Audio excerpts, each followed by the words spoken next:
Captain Jake Morrison stood on the bridge of the UES Horizon, watching the massive alien station grow larger on the view screen. Omega-7 was neutral territory, a place where different species could meet without starting wars. The station looked like a giant metal flower floating in space, with dozens of docking arms reaching out in all directions. "Captain, we're getting the docking clearance now," said Lieutenant Carl Fisher from the communications station. His voice carried a slight tremor that Jake pretended not to notice. This was first contact with a new species, and everyone aboard felt the weight of history pressing down on them. The Cathara had sent the message 3 weeks ago. It was simple and direct. "We wish to speak with the humans. Come to Omega-7.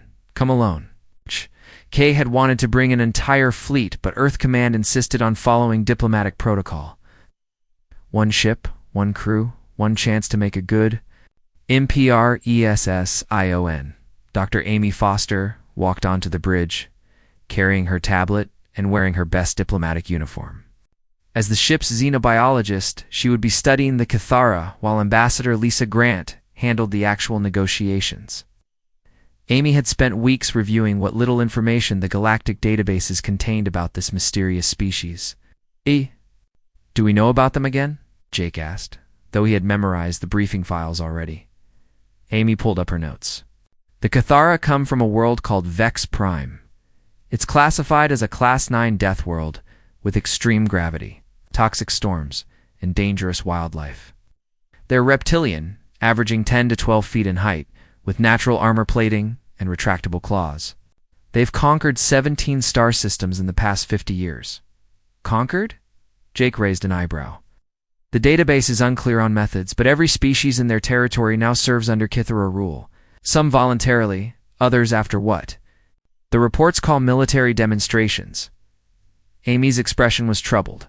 "Captain, I should mention that no species has ever successfully resisted Cathara expansion once they've been targeted. The docking process took another hour." Jake used the time to review his crew assignments and make sure everything was ready for the diplomatic meeting. Ambassador Grant had arrived from Earth just for this mission, and she carried authority too. Negotiate on behalf of the entire human government. The airlock hissed open, and Jake got his first look at Omega-7's interior. The corridors were wide and tall, designed to accommodate species of various sizes. Alien symbols glowed along the walls, providing directions in dozens of different languages. The air smelled of recycled atmosphere and something vaguely metallic. Small floating robot approached them, had multiple eyes on flexible stalks, and spoke in perfect English through a translation device. "Welcome to Omega-7. I am Guide Unit 47. The Cathara delegation awaits you in Conference Chamber Alpha. Please follow." They walked through corridors filled with beings from across the galaxy. Jake saw the tall, graceful Valari with their silver skin and enormous eyes. A group of the stocky, bear-like Gornish engineers lumbered past, their tool belts clanking with each step. Near a viewing window, several of the ethereal whisper folk floated in their environmental suits, their translucent bodies barely visible. "Impressive diversity," Ambassador Grant murmured. She was a small woman, with gray hair and sharp eyes that missed nothing. "Though I noticed they're all giving us a wide berth," it was true. As the human delegation passed, other species moved aside and watched with expressions that Jake couldn't quite read. Some looked curious, others seemed nervous, and a few appeared almost pitying. Conference Chamber Alpha was enormous, with a ceiling that disappeared into shadows above. The room contained a circular table made of some dark, polished stone that reflected the overhead lights like still water. Around the table sat representatives from a dozen different species, all watching as the humans entered. But Jake's attention focused immediately on the 3 beings seated at the far side of the table. The Cathara were even more impressive in person than the briefing files had suggested. They were massive, easily 12 feet tall, even while seated. Their scales were dark green with black markings, and their eyes were the color of molten gold. When they moved, Jake could hear the soft clicking of natural armor plates shifting against each other. The largest of the 3 stood as they approached. His voice was a deep rumble that seemed to come from somewhere deep in his chest. The translation? Device rendered his words in emotionless English, but Jake could hear the power behind them. I am War Chief Zekthar of the Cathara 3rd Expansion Fleet. You are the humans from the small blue world called Earth. It wasn't a question. Ambassador Grant stepped forward with a diplomatic smile. I am Ambassador Lisa Grant, representing the United Earth government. We're pleased to finally meet face-to-face and discuss potential cooperation between our peoples. War Chief Zekthar's mandibles clicked together in what might have been amusement. Cooperation. Yes, we have heard this word from many species. They all learned its true meaning eventually. The other Cathara at the table made sounds that the translation device couldn't render, but they sounded distinctly like laughter. Around the chamber, representatives from other species shifted uncomfortably in their seats. Perhaps we could discuss trade agreements, Grant continued, maintaining her diplomatic composure, or mutual defense pacts. Humanity has much to offer potential allies. Allies, Zekthar repeated the word slowly. Tell me, human ambassador, what do you know of strength? Dr. Foster leaned forward slightly. Strength takes many forms. Physical power, certainly, but also intelligence, adaptability, and cooperation. Humans have survived and thrived through all of these. War Chief Zekthar's golden eyes fixed on her. Survived, on your soft world with its gentle rains and warm sunlight. We have read your planetary survey. Earth is barely qualified as a class. One environment, comfortable, safe, the kind of world that breeds weakness. Jake felt his jaw clench, but Ambassador Grant placed a subtle hand on his arm. Every world presents its own challenges, Grant said diplomatically. We believe diversity of experience strengthens any alliance. Alliance Zekthar stood to his full height, and Jake realized the alien was even larger than he had thought. There is only one alliance that matters in this galaxy. Human. The alliance between the strong and the wise, and the weak and the obedient. The chamber fell completely silent. Even the quiet hum of the life support systems seemed to fade away. We'll submit to Cathara authority, Zekthar continued, his voice carrying absolute certainty. Your colonies will accept our governors. Your ships will serve our fleets. Your people will learn their proper place in the natural order. This is not negotiation. This is inevitability. Ambassador Grant's diplomatic smile never wavered, but Jake could see the steel in her eyes. I'm afraid that's not acceptable too. The human government. War Chief Zekthar's head tilted slightly, as if he was examining some interesting but harmless creature. Not acceptable. How curious. Do you know how many species have said those exact words to me? How many? Grant asked. 17. They all learned to accept it eventually. Some learned quickly with wisdom. Others required more direct education. His claws extended slightly from his fingertips. Which type of student do you think humans will prove to be? Tension in the room was thick enough to cut.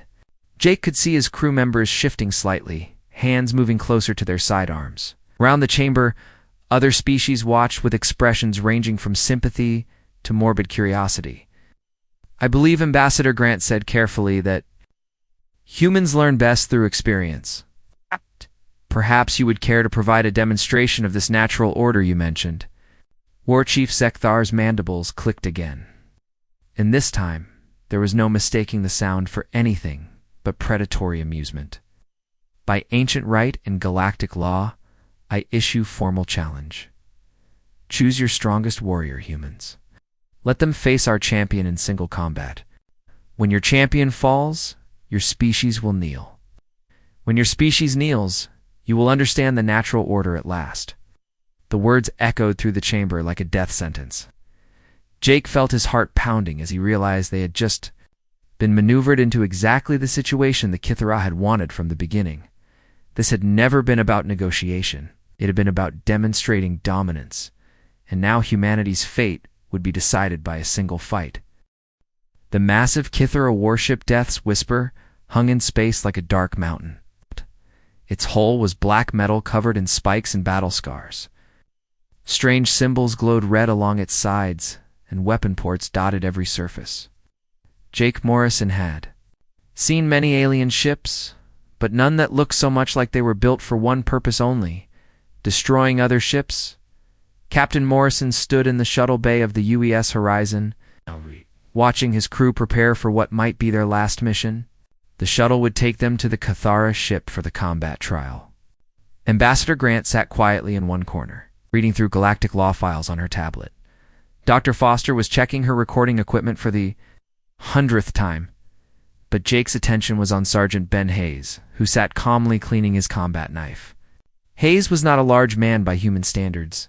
He stood about 6 feet tall, with brown hair and quiet gray eyes. He had grown up in the Australian desert, hunting wild animals and surviving in conditions that would kill most people. It's when Jake had asked for volunteers to be humanity's champion, Hayes had simply stood up and said, "I'll do it." "You sure about this, Ben?" Jake asked for the 3rd time. Hayes looked up from his knife and smiled.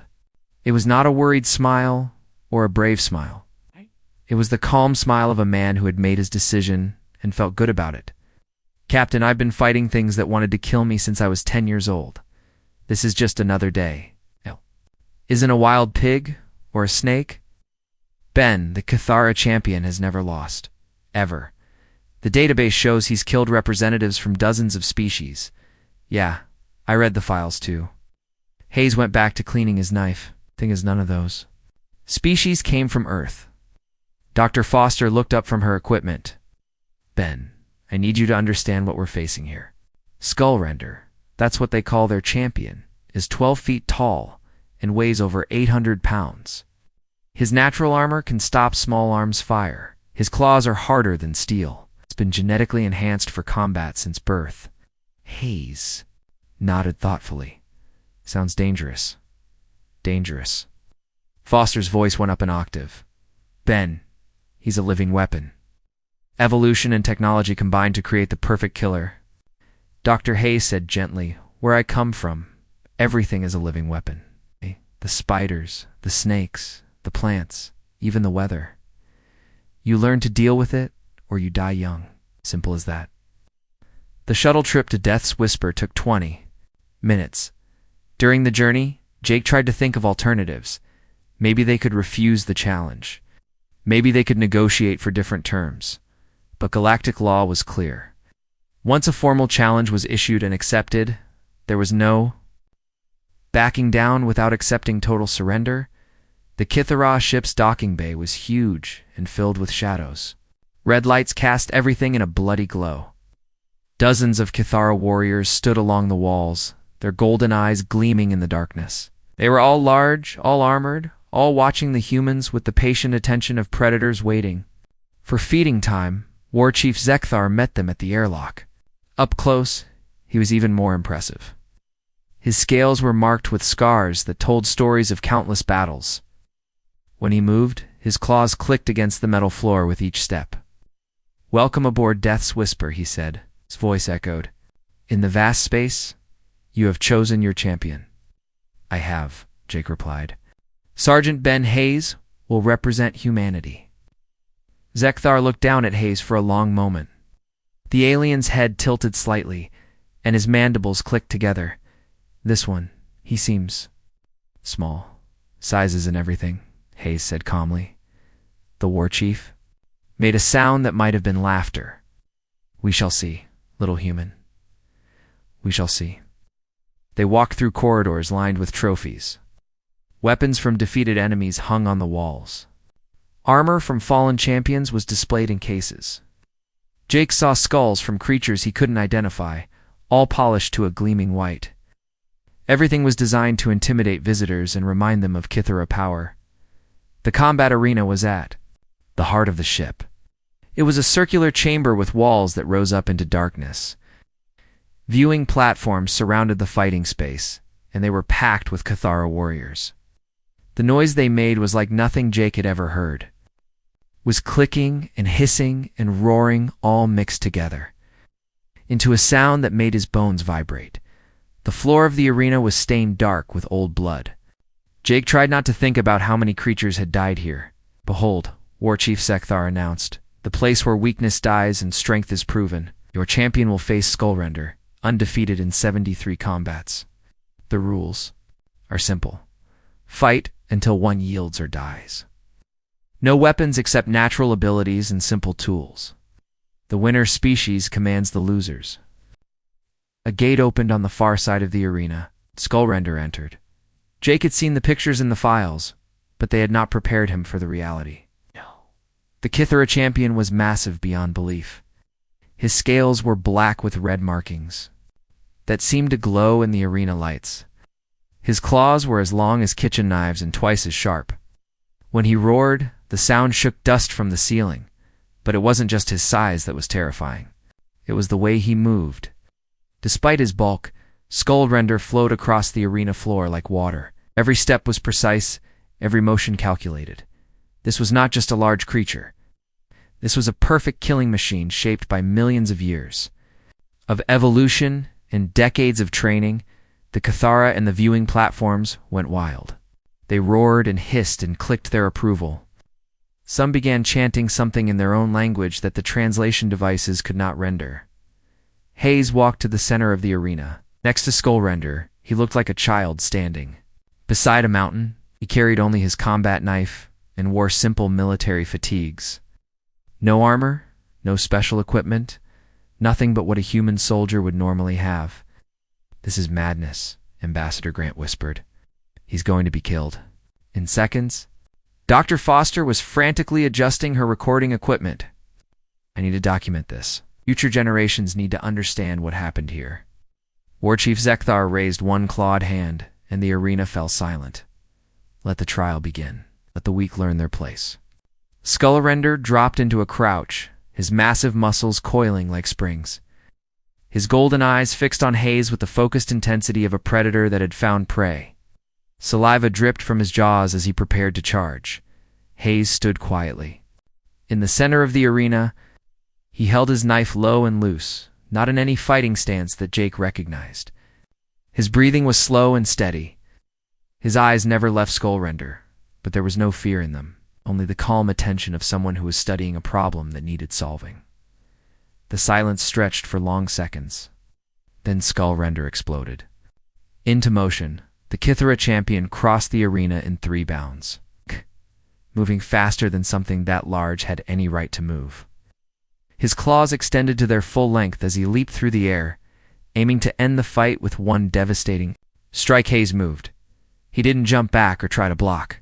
Instead, he dropped and rolled to the side with smooth, practiced motion. Skullrender's claws whistled through empty air, where the human had been standing a split second before. The Kithara champion landed hard, his claws throwing sparks as they scraped against the metal floor. He spun around, confusion flickering. In his golden eyes, his prey should have been dead already. Hayes came up from his roll in a low crouch, his knife flashing out in a quick strike that opened a thin line across Skullrender's rear leg. It was a small wound, barely visible against the dark scales. But it was the first blood drawn in the combat. The arena erupted in shocked roars. In 73 previous fights, no challenger had ever managed to wound Skullrender. Most had died before they could even attempt an attack. Skullrender spun around with a roar of rage and pain. He had been hurt, and that was something he had never experienced in this arena. His next attack was wilder, driven by anger rather than calculation. Hayes was already moving again, staying low and using his smaller size to stay out of reach of the massive claws. He was patient, watching, learning his opponent's patterns with each exchange. "Impossible, War Chief," Zekthar muttered. "Should be dead." Ambassador Grant gripped the railing of their viewing platform. Maybe he has a chance. Maybe humans are tougher than they look. Dr. Foster was recording everything, but her scientific mind was already working on the problem. "It's not about being tough," she said quietly. "Look at how he moves. He's not fighting the way Skullrender expects. He's not trying to match strength with strength." In the arena below, the dance of death continued. Skullrender attacked with devastating power, but Hayes was never where the attacks landed. The human moved like smoke, flowing around his opponents, strikes and responding with quick, precise cuts that found gaps in the natural armor. Each wound was small, but they were adding up. More importantly, They were teaching Hayes exactly how his opponent moved and where the weak points were hidden. For the first time in his life, Skullrender was facing prey that fought back effectively. And for the first time in the arena's history, the Cathara champion was learning what it felt like to be hunted. The combat had been going on for 10 minutes, and the Cathara audience was no longer cheering. They watched in growing silence as their champion bled from dozens of small cuts while the human remained untouched. Skullrender's powerful attacks crashed into empty air again and again, while Hayes danced around him like a ghost. Dr. Foster leaned forward on the viewing platform, her scientific mind working furiously. She pulled up her tablet and began speaking quietly into her recorder while watching the fight below. Combat analysis, minute 10. The Cathara champion is showing signs of fatigue. His attacks are becoming less precise, and his breathing is labored. Meanwhile, the human champion appears to be operating at steady state. No visible fatigue, breathing controlled, movements still fluid and economical. Ambassador Grant glanced at her. What does that mean? It means Ben is doing exactly what humans evolved to do, Foster replied. We're not built for quick kills. Like Skullrender, we're built for the long hunt. In the arena, Hayes proved her point. He stayed just out of reach of Skullrender's increasingly desperate attacks, letting the larger creature wear himself out while conserving his own energy. Each time the Cathara champion committed to a powerful strike, Hayes would slip aside and respond with a quick cut to add another wound to the growing collection. This is impossible, War Chief Zekthar growled. Skullrender has the strength of 10 warriors. His claws can cut through steel. His armor can stop bullets. How does this small human continue to hurt him? Dr. Foster looked up at the towering alien leader. May I explain what you're seeing, War Chief? Zekthar's golden eyes fixed on her. Speak, human scientist. Your champion is magnificent. He's everything you said, but he's built for a different kind of fight than what's happening down there. Foster pointed to the arena. Skullrender is an ambush predator. His species evolved to kill quickly and efficiently. One strike, one kill, move on to the next target. Yes, this is the way of strength, but humans evolved differently. We come from a world that taught us patience. We learned to hunt animals much larger and stronger than ourselves by wearing them down over time. We would follow them for days, maybe weeks, never letting them rest, never letting them recover until they collapsed from exhaustion. War Chief Zekthar looked back at the arena, and for the first time, Foster saw uncertainty in his eyes. Hayes demonstrated the truth of her words perfectly. When Skullrender tried to retreat to catch his breath, Hayes followed. When the champion attempted to corner him against the wall, Hayes used the arena fixtures to swing out of reach. Every surface became a tool, every shadow a hiding place. Human pulled a strip of cloth from his torn shirt and used it to bind a piece of broken metal to a long shard of debris. In seconds, he had created a spear that extended his reach. When Skullrender charged again, he's used the improvised weapon to open a deep cut across the creature's shoulder before discarding it and rolling away. He's making weapons, Ambassador, Grant whispered. From nothing.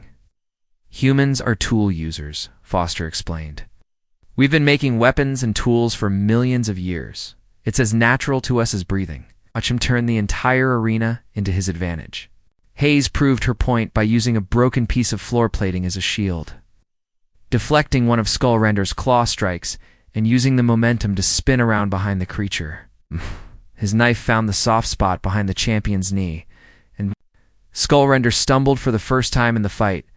The Cathara audience was completely silent now.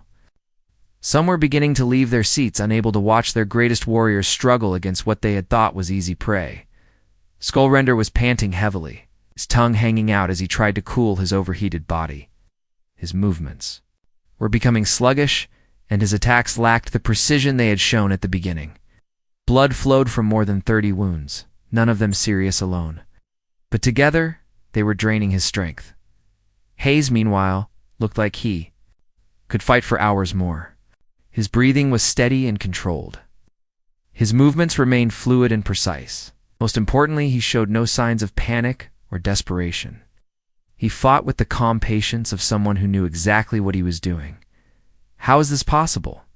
One of the Cathara warriors in the audience hissed to his companion. The human should be exhausted by now. Dr. Foster heard the comment through the translation system and spoke loud enough for the nearby aliens to hear. Humans can run for hours without stopping, can march for days carrying heavy loads. Our ancestors used to hunt animals to death by simply outlasting them.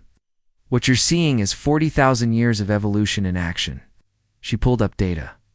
On her tablet, Earth is classified as a Class 12 Deathworld, but most species don't understand what that means. Our planet has ice ages that last for thousands of years, volcanic eruptions that block out the sun, hurricanes, earthquakes, floods, droughts, and predators that make your champion look gentle. War Chief Zekthar turned to stare at her. Class 12? The database lists Earth as Class 1. Soft world. Garden world? The database is wrong, Foster replied simply, or rather it's measuring the wrong things. Earth looks peaceful from space, but it's a grinding machine that turns out survivors. Every human alive today is descended from people who lived through the worst conditions the universe could throw at them. In the arena, Hayes was proving her words true. He had stopped trying to simply avoid Skullarender's attacks. Now he was actively hunting the larger creature, pressing forward whenever the champion tried to rest. Forcing him to keep fighting when his body needed to recover, Skullrender attempted a desperate charge, putting all his remaining strength into one final attack. His claws extended to their full length as he leaped across the arena, roaring his fury and pain. Hayes didn't dodge this time. Instead, he dropped flat on his back and let Skullrender pass over him. As the champion flew through the air above, Hayes reached up with his knife and opened a long cut across the creature's belly. Skullrender crashed to the floor behind Hayes, blood pooling beneath him. He tried to stand, but his legs wouldn't support his weight anymore. The loss of blood, the exhaustion, and the shock of being outfought by smaller prey had finally overwhelmed his powerful body. Hayes rolled to his feet and walked calmly over to where Skullrender lay gasping. The human's knife was steady in his hand, poised to deliver the killing blow if necessary, but he didn't strike immediately. Instead, he looked up at War Chief Zekthar. Does he yield?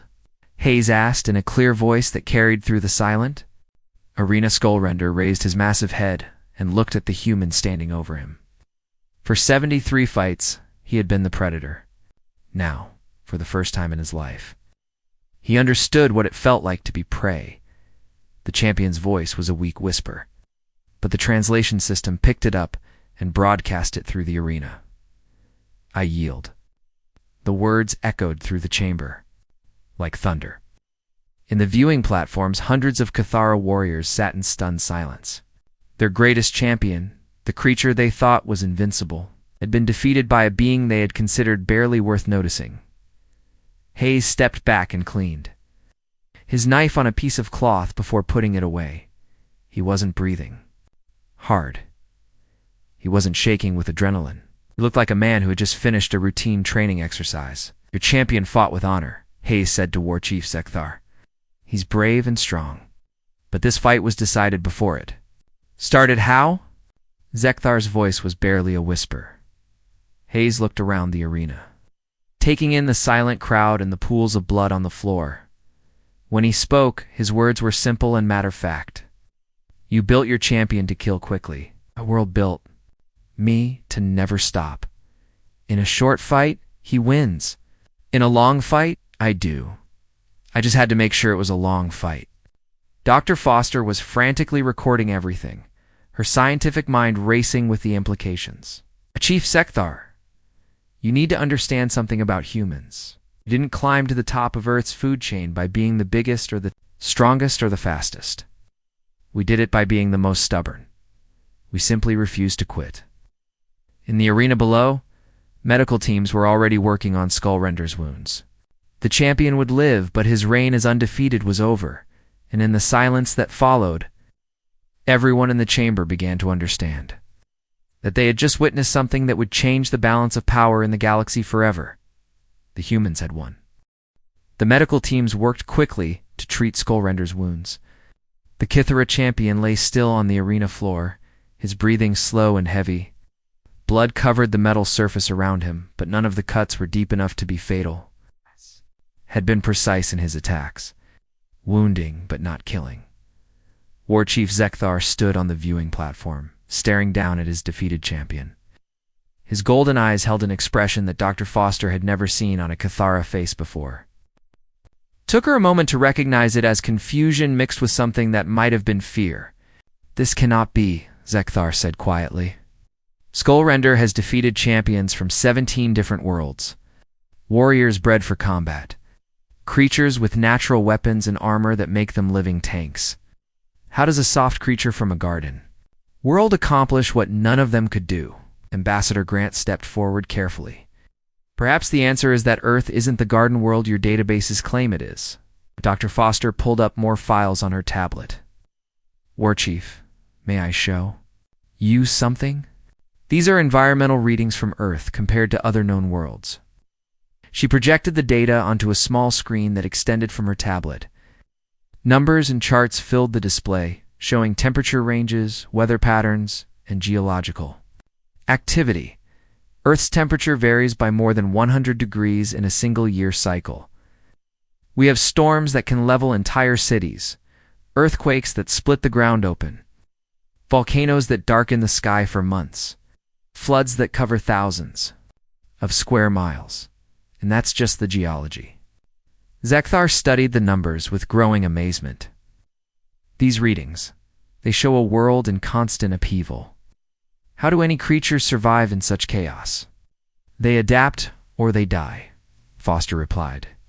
And humans are the creatures that adapted best. But it's not just the environment that shaped us. It's the competition.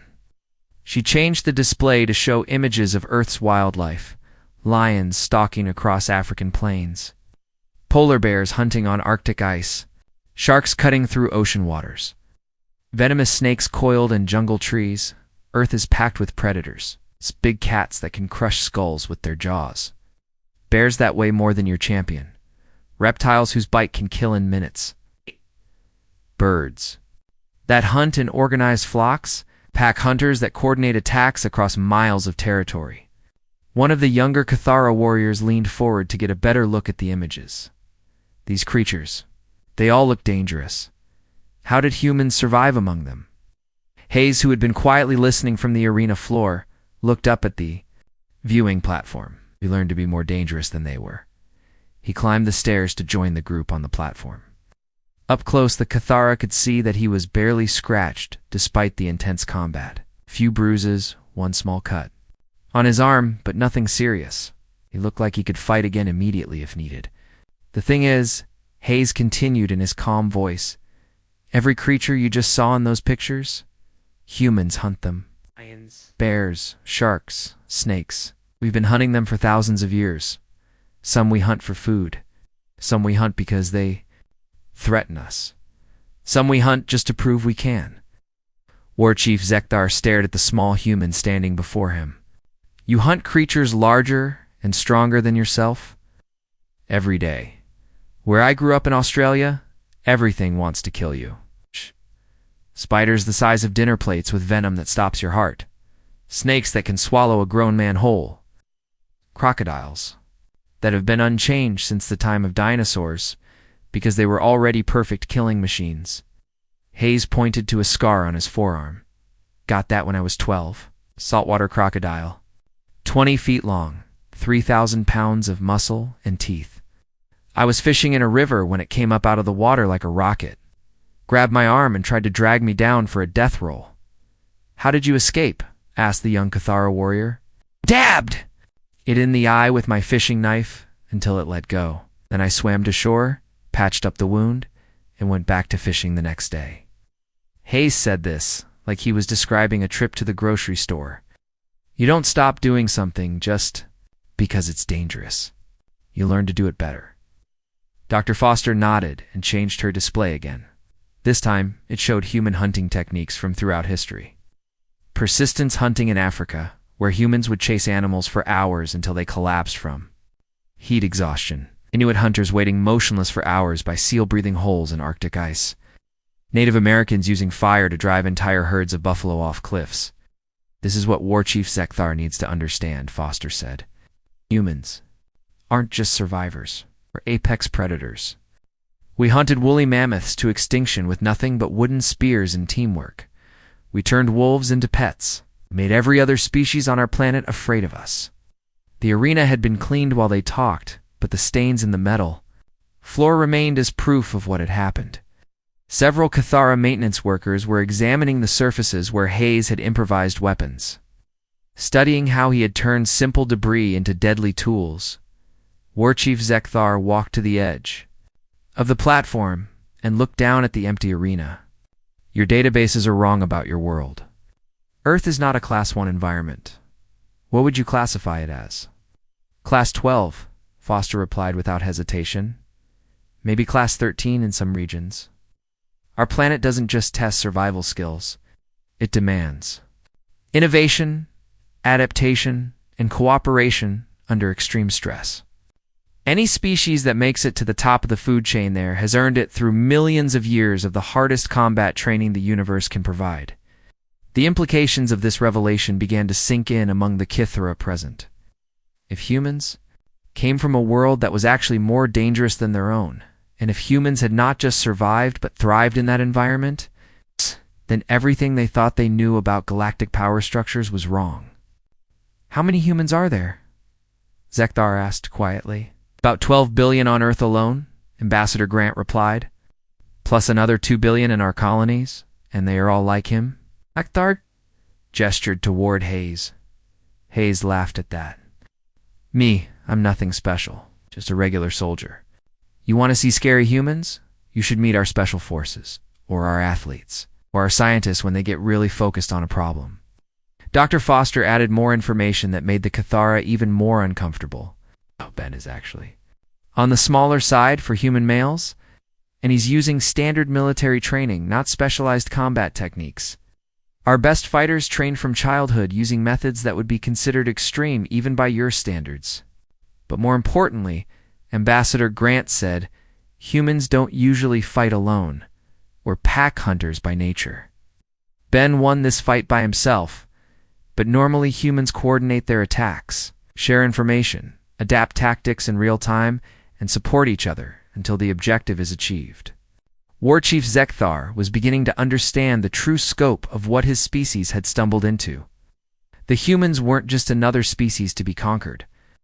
They were fellow apex predators who had been shaped by a world that made Vex Prime look like a vacation resort. In your 17 conquests, Hayes said thoughtfully, did any of the species you defeated come from worlds classified as Class 10 or higher Deathworlds? Zekthar thought for a moment. No, the most dangerous was a Class 7. Most were Class 3 or lower. That explains why your conquest strategy has worked so well, Foster observed. You've been fighting species that evolved in relatively safe environments. They never learned to deal with sustained pressure from an apex predator. But humans have been dealing with that pressure for millions of years. The silence that followed was heavy with implications. Around the arena, other Cathara warriors were beginning to understand what their leadership was learning. The humans weren't victims waiting to be conquered. They were competition. What happens now? Zekthar asked finally. Ambassador Grant looked at her notes. According to galactic law, the species that wins the trial has authority over the species that loses. Technically, that means that Cathara now serve under human authority. The words hung in the air like a death sentence. Every Cathara in the arena understood what this meant. Their entire empire, built over 50 years of conquest, now belonged to the humans. Their proud warrior culture would be reduced to serving a species they had thought was weak and helpless. But Hayes surprised everyone with his next words. That's not what we want, he said simply. War Chief Zekthar's head snapped around to stare at him. What do you mean? Hayes looked around the arena, taking in the hundreds of Cathara warriors who were listening to every word. When he spoke, his voice carried clearly through the translation systems. Your warriors, good ones. Your champion fought with courage and honor even when he was losing. Your people have strength and discipline that we respect. We don't want servants or slaves. We want allies. The proposal hit the Cathara like a physical blow. In 50 years of conquest, no species had ever offered them partnership instead of demanding submission. War Chief Zekthar stared at Hayes for a long moment, his golden eyes trying to process what he had just heard. Around the arena, hundreds of Cathara warriors waited in silence for their leader's response. The air was thick with tension as two apex predator species stood at a crossroads that would shape the future of the galaxy. Alliance, Zekthar finally said. You defeated our champion? By law, we must serve you. Why would you offer partnership instead of demanding submission? Hayes looked around the arena, taking in the faces of the Cathara warriors, because forced loyalty isn't worth much in a fight. When the shooting starts, I want people beside me who chose to be there, not people who have to be there. Captain, Morrison stepped forward from where he had been watching quietly. Sergeant Hayes speaks for all of humanity in this. We've read your military records, War Chief. Your people are excellent fighters, your tactics are sound. Your discipline is impressive. We could use allies like that. But we won, one of the younger Cathara warriors called out from the viewing platform. Our empire spans 17 star systems. We have never been defeated until today. Why should we accept partnership with a species we have never heard of before? Dr. Foster pulled up her tablet again. Because your empire is about to face challenges you haven't seen before. May I show you something, War Chief? Zekthar nodded, and Foster projected a galactic map onto the arena's main display screen. Red dots marked Cathara territory, while blue dots showed human colonies. But the map also showed something else. Green markers scattered throughout both regions. These green markers represent Zephyrian expansion fleets, Foster explained. They've been moving into this sector for the past 6 months. Intelligence reports suggest they have 40 battle groups and are looking for new territory to claim. War Chief. Zekthar studied the map with growing concern. The Zephyrians are a machine species. They do not negotiate. They simply take what they want and destroy everything else. Exactly, Ambassador Grant said. Your 17 systems and our 12 colonies are right in their path. Separately, neither of us has enough firepower to stop them. Together, we might have a chance. Hayes walked over to stand beside the display. War Chief, I've studied your battle records. Your people are brave and skilled, but you fight like individual warriors. The Zephyrians fight like a machine. Coordinated attacks, shared intelligence, overlapping fields of fire. You need tactics that can match their coordination. Humans have these tactics, Zekthar asked. We invented them, Morrison replied. Humans have been fighting coordinated battles for thousands of years. We know how to integrate different types of forces into a unified strategy. We know how to adapt when plans go wrong. Most importantly, we know how to win against opponents who outnumber us. The arena fell silent as the Cathara considered this proposal. For 50 years, they had been the dominant military force in their region of space. The idea of needing help from anyone was difficult to accept, but Skarender, who had been listening from where the medical teams were treating his wounds, spoke up in a weak but clear voice. War Chief, I fought this human for 30 minutes. In all that time, he never made the same mistake twice. He learned from every exchange and adapted his tactics continuously. If their military works the same way, they could teach us much. Zekthar looked down at his defeated champion, then back at the humans standing before him. What would this alliance mean? What would you ask of us? Ambassador Grant stepped forward with a prepared document on her tablet. We propose a mutual defense pact. If either of our species is attacked, the other provides military support. We share intelligence about common threats. We coordinate our defense strategies, and we establish joint training programs so our forces can work together. Effectively, and in return, Zekthar asked. In return, you keep your territory and your independence, Morrison said. Your people remain Cathara. Your culture stays intact. You answer to your own leaders, not to us. The only thing that changes is that when trouble comes, you don't face it alone. Dr. Foster added more information that helped seal the deal. War Chief, we've analyzed the Zephyrian advance patterns. They'll reach your outer systems in approximately 8 months. Your current defensive posture won't be enough to stop them. but combined human and Cathara forces, using integrated tactics, could create a defensive line they can't break. Hayes pointed to specific locations on the galactic map. Your heavy assault ships combined with our stealth frigates could hit their supply lines. Your ground forces working with our special operations teams could take out their command centers. Your natural armor and our ranged weapons could complement each other perfectly. The tactical discussion continued for another hour as both sides worked out the details of potential cooperation. The more they talked, the more obvious it became that the two species had complementary strengths that would make them formidable allies. Finally, War Chief Zekthar called for a formal vote among his senior warriors. One by one, they stood and voiced their approval for the alliance. The vote was unanimous. "Very well," Zekthar announced. "By the ancient laws of trial by combat, the Cathara acknowledge human authority. But by the new laws of mutual respect, we accept the human offer of alliance between equals."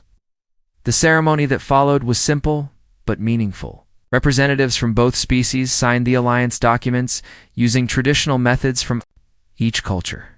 The Cathara used claw marks in metal, while the humans used ink on paper. But the real moment of change came when Chief Zekthar approached Sergeant Hayes directly. "Human warrior," Zekthar said formally, "you defeated our champion fairly and with honor. You could have demanded our submission, but instead you offered partnership. This shows wisdom as well as strength. The Cathara will remember this." Hayes extended his hand in the human gesture of friendship. After a moment's hesitation, Zekthar reached out with one massive claw and carefully shook the human's hand. The sight of a 12-foot reptilian warrior and a 6-foot human soldier standing together as equals sent a powerful message throughout the arena. The age of Cathara dominance through fear was over. The age of cooperation between apex predators had begun. News of the alliance spread quickly through galactic communication networks. Within days, other species were requesting meetings with the new human-Cathara partnership. Some wanted to join the alliance for protection against the Zephyrian threat. Others wanted to negotiate treaties to avoid conflict with the combined forces. Dr. Foster's detailed reports on human evolutionary advantages became required reading for military strategists. Across known space, the galaxy began to understand that Earth had produced something unprecedented. Species that combined the persistence of apex predators with the cooperation skills of pack hunters. 2 months later, the first joint human-Cathara patrol encountered a Zephyrian scout fleet in the disputed Centauri system.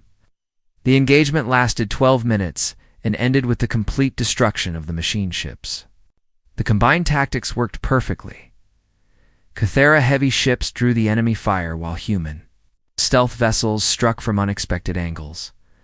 The patrol commander, a Cathara named Battle Leader Thexkar, sent a simple message back to both homeworlds. "Enemy engaged and destroyed. No losses.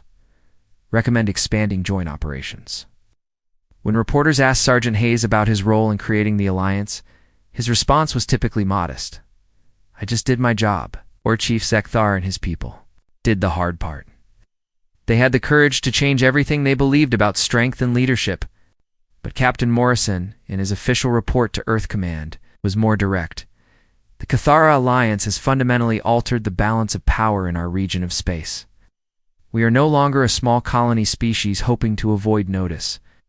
We are part of a military partnership that could influence galactic politics for generations to come." The story concluded 6 months later when the joint human-Cathara fleet successfully repelled the main Zephyrian invasion. The machine species, faced with coordinated resistance for the first time in their expansion, withdrew to seek easier targets elsewhere. In the aftermath, as the two species began planning joint colonies and shared research projects, War Chief Zekthar made an observation that would be quoted in diplomatic circles for years to come. "We thought strength meant standing alone and making others kneel. The humans taught us that true strength means standing together and making enemies run. The galaxy would never be the same."